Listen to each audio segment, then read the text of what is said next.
오늘은 사이즈 측정 방법에 대해서 컨텐츠를 만들어 보려고 합니다.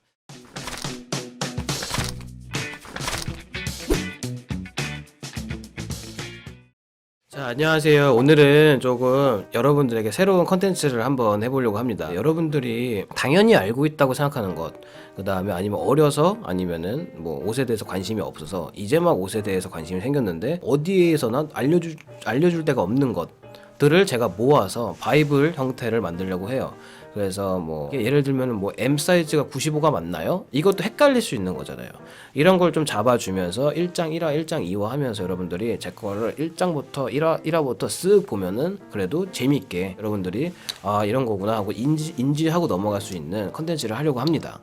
스타일 가이드. 자, 사이즈 측정. 여러분들의 인터넷에서 어떻게 옷 사면 좋을지 팁, 사소한 팁 하도록 하겠습니다. 사이즈는 재는 위치에서 약간의 오차. 이거는 오차는 어쩔 수가 없어요. 그 브랜드마다 쇼핑몰마다 재는 사람들이 조금 실수하면 그게 오차가 생기는 거예요. 그걸 얘기하는 거고요. 두 번째, 옷을 늘리거나 당기지 않고 자연스럽게 바닥에 펼친 상태. 그러니까 옷을 길이를 재려고 여러분들이 막 늘리거나 그런 형태가 아니라 그냥 툭 떨어져 나왔을 때 그거라는 거예요. 근데 여기서 중요한 점은 여러분들이 갖고 계신 옷들 중에 여러분 내에서 마음에 드시는 옷이 있잖아요. 그거를 펼쳐놓고서 여러분들이 실측을 재셔야 돼요. 아니면은 그 구매했던 사이트에 가서 실측을 보고 저장해놓고 인지를 하고 계셔야 된다는 얘기입니다. 예를 들면은 내가 어느 날 나이키 이제 티셔츠를 샀어요. 근데 그 나이키 티셔츠가 너무 이뻐서 입다가 해지고 세탁기에 돌리니까 줄어들었어요. 그러면 그 전에 여러분들이 이미 실측을 다 재놓으라는 얘기예요. 아, 내가 예를 들어서 어깨가 48 정도 내가 됐을 때 되게 이뻤는데 이건 어깨가 46이니까 되게 좁겠지? 이런 식으로 해가지고 인터넷 쇼핑을 실수를 막는 방법이 있거든요. 자, 첫 번째 상의 뭐 자켓, 그 다음에 뭐 티셔츠, 그 다음에 뭐 패딩도 될 수 있고 이런 거는 보통 이렇게 상의표가 나오는데, 자, 총 길이입니다. 총 길이는 보통 제일 중요한데 세로의 길이라고 보시면 돼요. 그냥 세로의 길이가 총기장이다. 총길이다. 보통 총장이라고 얘기를 하는데 본인의 총장의 감을 아셔야 돼요. 예를 들어서 인어는 어느 정도 돼야 이쁘고 뭐 키 크신 분들은 총장이 너무 짧으면 안 되겠죠. 그리고 가슴 둘레는 품이에요. 품. 여기 품. 저 같은 경우에는 이제 살이 쪄가지고 이제 컵이 한 B 정도 되니까 컵이 B 정도 되니까 이게 너무 좁으면 안 되거든. 막 그래서 가슴 둘레 품이 55 정도 되면 안 사요. 적어도 57 이상 정도 돼야 되거든요. 그럴 때 보는 게 가슴 둘레입니다. 그 다음에는 어깨 넓이인데 어깨 넓이 같은 경우에는 두 가지를 보는 게 좋아요. 제가 볼 때는 제가 기준으로 예를 들어 48 이하는 안 입겠다라고 하면은 뭐 48 이하도 입을 수 있어요. 너무 좁으면은 머리가 어지간히 작지 않은 이상 어깨가 좁아 보이고 얼굴이 커 보입니다. 뚝배기가 커 보입니다. 그래서 쓰나맞기 좋거든요. 배그 쓰나맞기 좋아요. 그렇기 때문에 어깨 같은 경우는 본인 이제 딱 측정 사이즈를 정해 놓으시고요.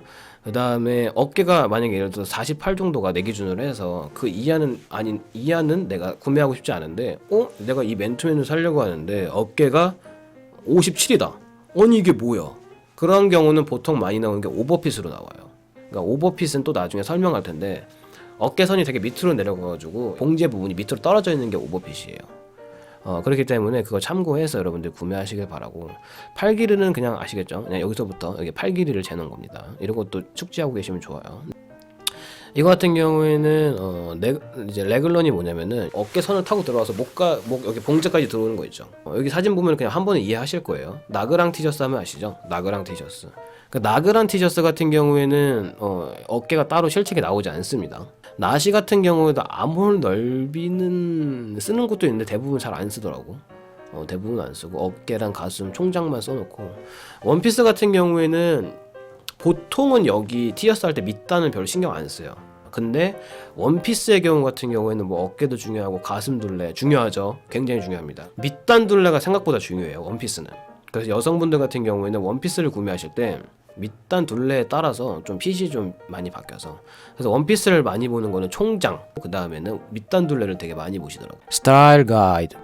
바지 같은 경우는 제일 첫 번째로 중요한 거는 제 기준에서는 총 길이. 근데 사실상 구매를 많이 하고 그 다음에 신발을 많이 갖고 있다 보면 총 길이가 그렇게 중요해지지가 않아요. 근데 처음에는 총 길이가 굉장히 중요해요. 왜냐면 수선을 좀 많이 하는 타입이 이제 남성분들 많이 존재하기 때문에. 근데 저는 수선을 안 하거든요.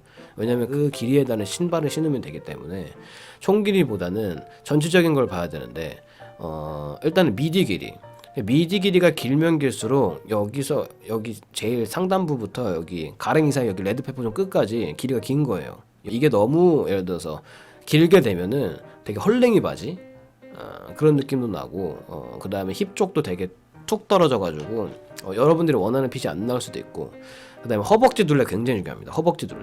겨울님 저는 진짜 하체가 허리는 30인데 하체는 34예요. 어떻게 입어요? 이렇게 많이 말씀하시는데 무조건 바지는 허리보다 허벅지에 맞추셔야 되고, 만약에 허리도 안 맞고 허벅지가 안 맞아가지고 어떻게 살지 모르겠다 하시는 분들은 이런 형태의 바지를 포기하세요. 허리 둘레를 밴딩으로 된 걸 구매하세요. 아시겠죠? 그 다음에 허리 둘레 같은 경우에는 일반적으로 여러분들이 알고 계시면 좋고, 30, 32, 뭐 34 대충 나눠서 여러분들이 뭐 나는 30에서 31이다, 그 다음에 31에서 뭐 32다, 이 정도는 알고 계셔야 돼요. 보통은 바지는 대충 총장 보고 미디 길이 대충 보고 그 다음에 허리 둘레 보면서 그 모델이 착샷 보고 사요. 내가 예를 들어서 키가 이 모델이랑 비슷하다, 근데 이 모델이 이 사이즈를 입었네? 그럼 내가 이런 신발을 신었을 때 요런 핏이 나오겠구나, 요런 식으로 대입해서 사지. 요것도 중요하지만 요건 참고만 하고, 그래서 인스타그램 착샷을 많이 참고하고 그 이제 어느 정도 인지도가 있는 브랜드를 구매하는 게 그 이유예요. 바지는 스타일 가이드. 자, 어쨌든 여러분들은 이렇게 사이즈 측정을 모르셨던 분들도 있을 텐데 효율적인 쇼핑하셨으면 좋겠고, 영상이 재밌었다면은 좋아요랑 구독하시면은 뭐 신상 정보, 할인 정보, 이런 정보 같은 게 여러분들이 먼저 사이즈 있을 때 만나볼 수 있으니까 구독하는 거 잊지 말아주세요.